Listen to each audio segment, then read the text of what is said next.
We're nearly at the end of the year 2025, and the AI future hasn't arrived quite yet. I'm going to talk a little bit about why that is, when it might get here, and why it might not. Hi, I'm your host, PDD. Welcome to my podcast, Talk to Me, PDD, where I talk about people management, leadership, and today, artificial intelligence. This is episode 28. Where is the AI future I was promised? So let's dive into the topic here. When I was young, I was a big fan of the movie Back to the Future, the series. If you're around my age, you may have seen it. One of my favorite things from the second one of Back to the Future was the hoverboard. I always dreamed of riding a hoverboard. This was, if you're not familiar with it, a skateboard that somehow miraculously levitated off the ground and you could ride it around. He was doing a fancier one which had a little booster thing on the back that could drive you. The Bulldog, I believe it was called. Um, and I was like, okay, when I see the hoverboard, that's going to be in the future. I'm going to know it's here. And other things like the hoverboard now, these one wheels and things like that, and those are very cool and futuristic and certainly weren't around when I was a kid. And I'm sure take a great deal of engineering, but it didn't quite feel the same as what I was expecting. I think that's kind of how we're feeling about the current state of AI now that it's been a year or two since some of these big promises that were made by leaders of the big AI labs that super intelligence or artificial general intelligence was just around the corner. Um, and it was going to dramatically change every aspect of our life, and we were going to have to rethink many things in society. Um, that hasn't quite happened yet. So one of the things I'll put out here is a little bit of a disclaimer. I think it's been um, frowned upon to criticize AI or looking like you kind of don't understand where things are, and that's certainly not the case. There's many valuable applications of AI, but I think the fact that there has been a little bit of pushback about anybody being able to be critical or to take a second look at some of these claims has a pretty good indication that we're in a bit of a hype bubble. And that's something that now even leaders of these big AI labs have come around to say. So it feels like that tide is starting to turn a little bit, and I'm seeing more and more skepticism about some of these um, really society changing claims that were made early on happening in the near future. Um, but it's not quite there yet. So, anyway, starting to put that out there. So, I'm somebody that I think can be easily influenced. I read Dario Amade's Machines of Love and Grace. I thought a lot about how the world was going to change in a relatively short period of time. People might no longer need to work. And that brought up, I think, a lot of useful questions about how we're going to manage a society if that was the case. Things like, do we need universal basic income, other sorts of social safety nets? Um, you know, are we going to create a sort of negative outcome that's going to cause problems or have harmful effects on people? How are we going to manage distributing wealth? We have these large tech companies that are making lots of money off of people's data. Is there an appropriate way um, to pay people for the uses of their data or tax these companies to fund society? So a lot of those discussions came up when we thought AGI or super intelligence was right around the corner and going to transform everything. That hasn't happened quite yet, but I think those conversations are still useful and things that we should not ignore just because we haven't necessarily gotten to a world of a super intelligent AI overlord just yet. Um, and thinking about ways that we can better take care of each other in society is a positive thing. And I think that's a benefit of having these discussions and thinking about how the world may change at some point in the future as AI and automation and tech companies become increasingly powerful. Um, so one of the things that I think is a useful technique when you're feeling overwhelmed or like there's catastrophe happening in the world, and this can happen if you're just following um, the news. Oftentimes, things that are put there are meant to catch your attention and meant to worry you. Is a good way to counteract that is just take a look in your local community, in your day to day life. If you go outside, is the sky falling or are things still proceeding relatively unchanged? Not that you shouldn't be concerned about other things happening in different parts of the world, but sometimes if that's all we see, we can generalize that to our personal experience, which may not be the case. I think there's a useful way to look at kind of the impact of AI on things as well is take a look, in your individual circumstances, in your personal life, in the work that you do, and look around to see what the actual real world impact is of the current AI systems in your world. And depending on what you do, there might be a lot or there might not be that much, but it's a good way to get a realistic sense of how developments in AI technology are going to impact you. Um, One of the things to think about as well is we're in this current cycle with the tech industry where there are a lot of jobs being cut across the board, and that's something that's not new to the tech industry. It tends to go in these cycles of hiring a lot, potentially overhiring, and then cutting back, potentially cutting back too much, and going back and forth. Now, the fact that this sort of re- retraction cycle is happening at the same time as AI's emergence is sort of an interesting combination of events where in the past, if a company was laying people off, reducing its labor force, that was not a good sign for the health of the company. That's changed a bit now, at least based on some of the claims of what AI technology will bring, where it's supposed to reduce the number of people needed to do particular work, um, or be able to replace people in certain scenarios. So if you're a company that is already going to be reducing your headcount for whatever reasons, let's say it's in kind of the normal business cycle, if you can tie that reduction to AI efficiency, whether it's solutions that you're adopting or solutions that you're selling, you can take a news event that may not look that positive and frame it in a more positive light.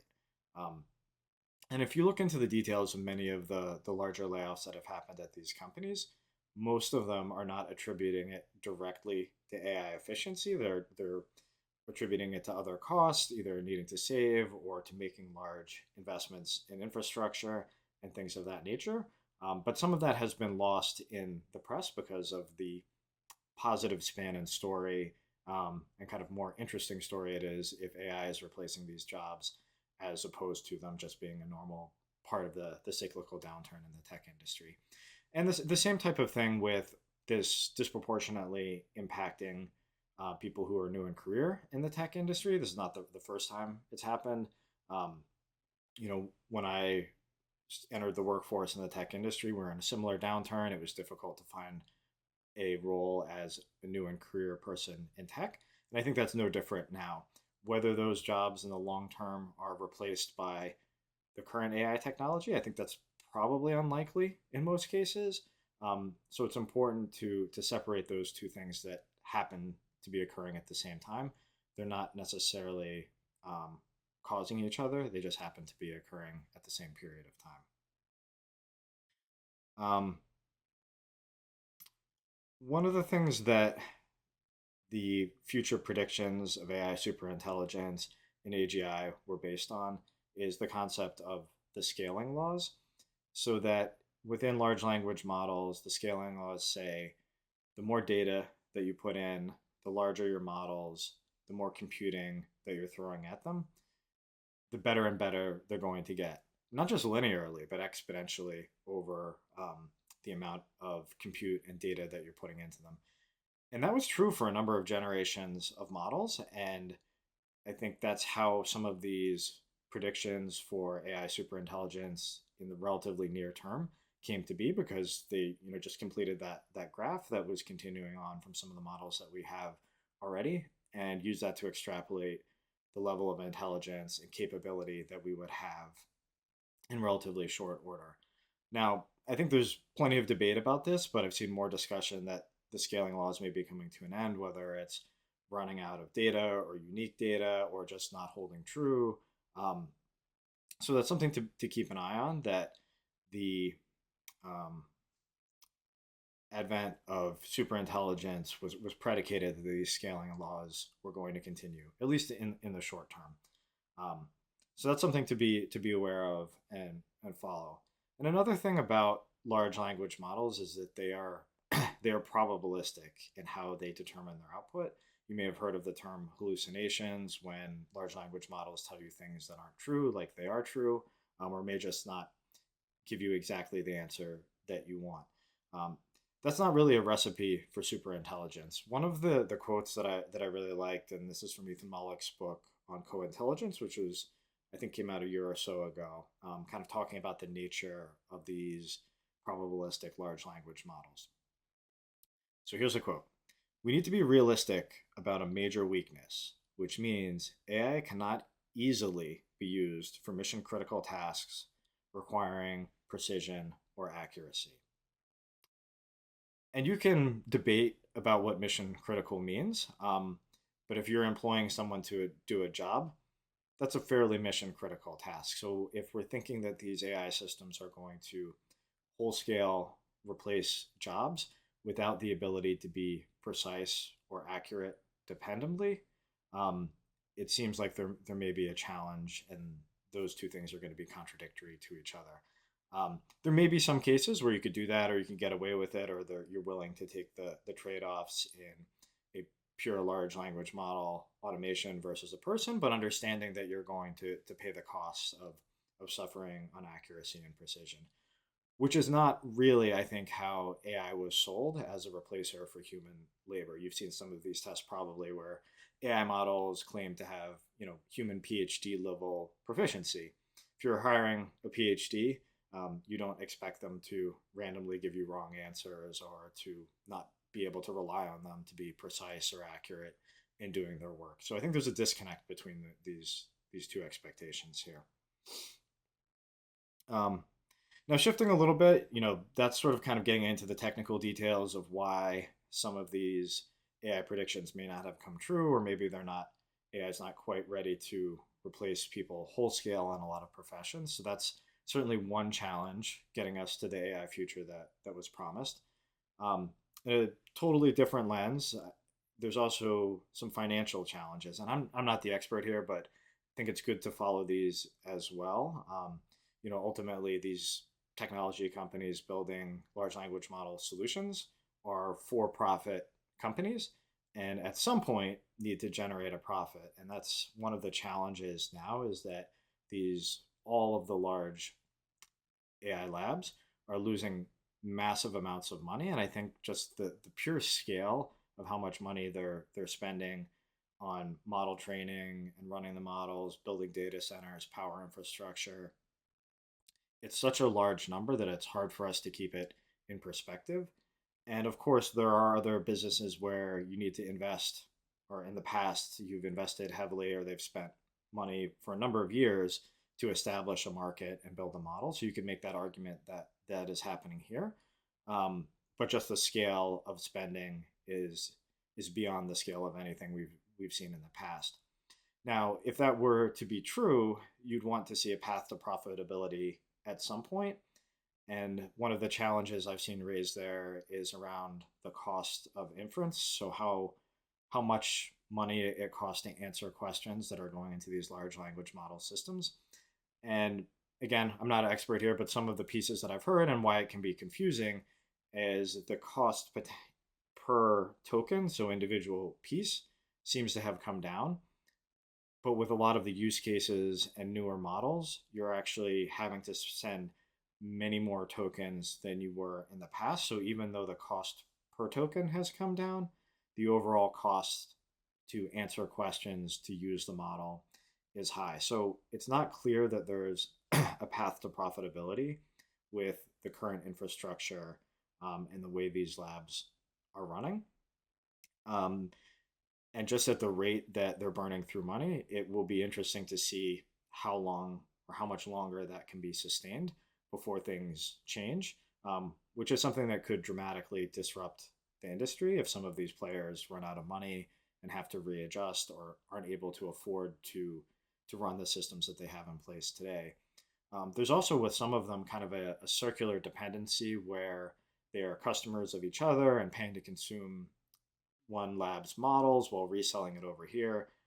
So there may be cascading effects if there are financial problems there.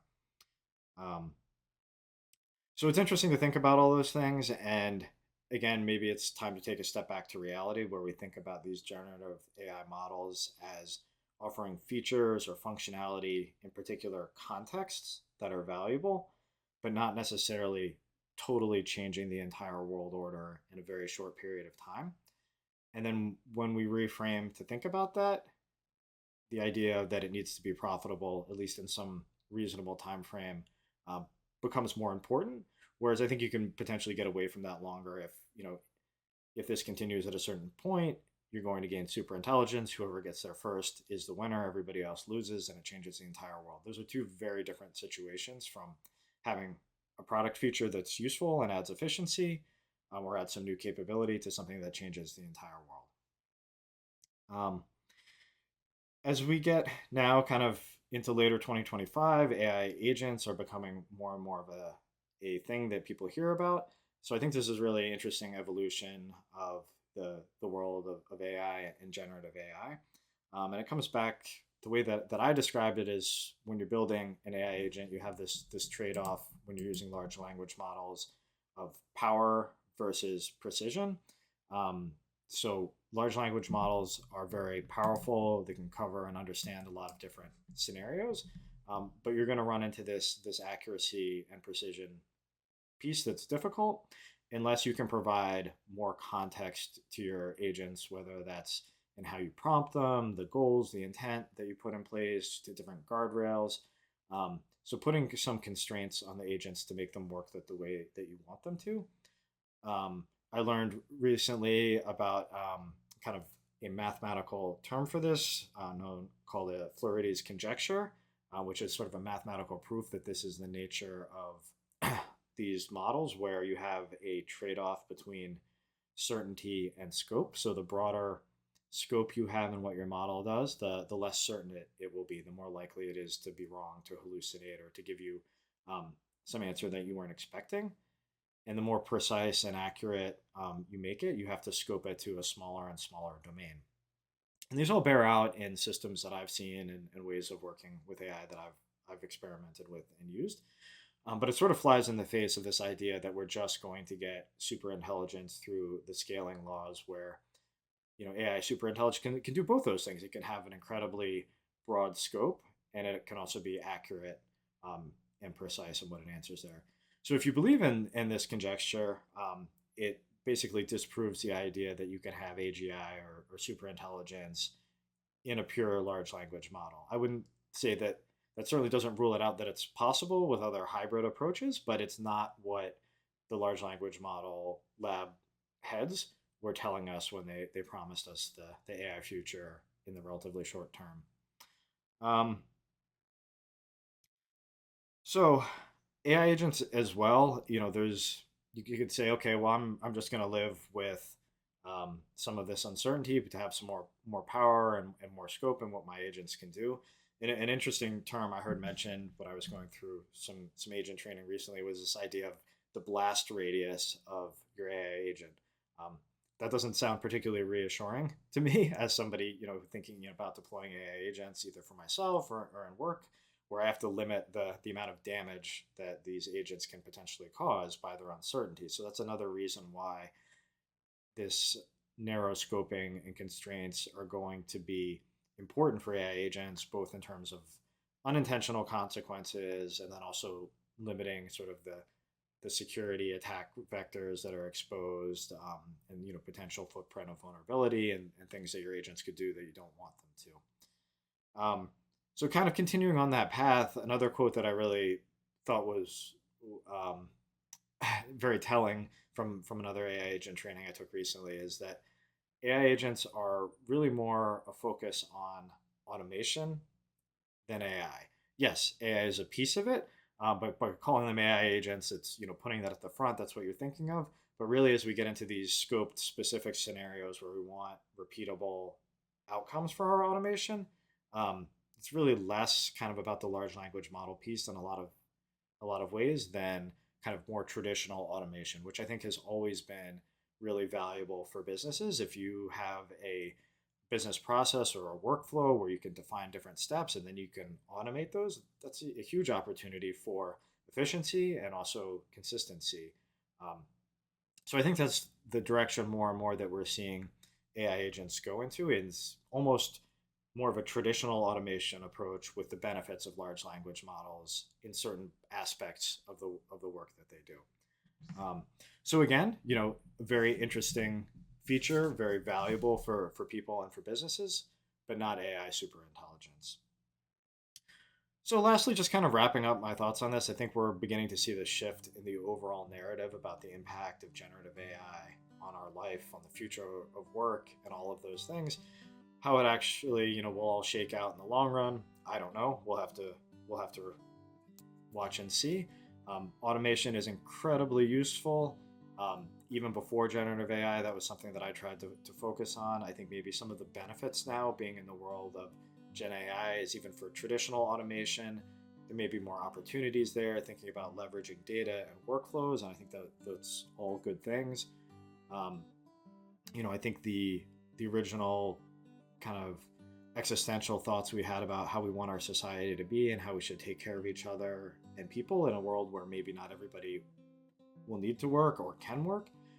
I think those are conversations that are worth considering now, even if things don't really change in terms of employment or AI's impact. So I think that's good that those were brought up. And then I think really the uncertainty is the financial impact of kind of the current AI hype bubble, different investments, whether companies will be able to find a path to profitability. Much like in the internet bubble, many useful society changing things came out of it, but also lots of things went bust. So probably going to see similar effects here. What exactly that looks like, I don't know. So I hope you enjoyed the speculation with me. We'll continue to watch the world and see if we end up in the future of AI superintelligence anytime soon. But until next time, thanks for watching and listening.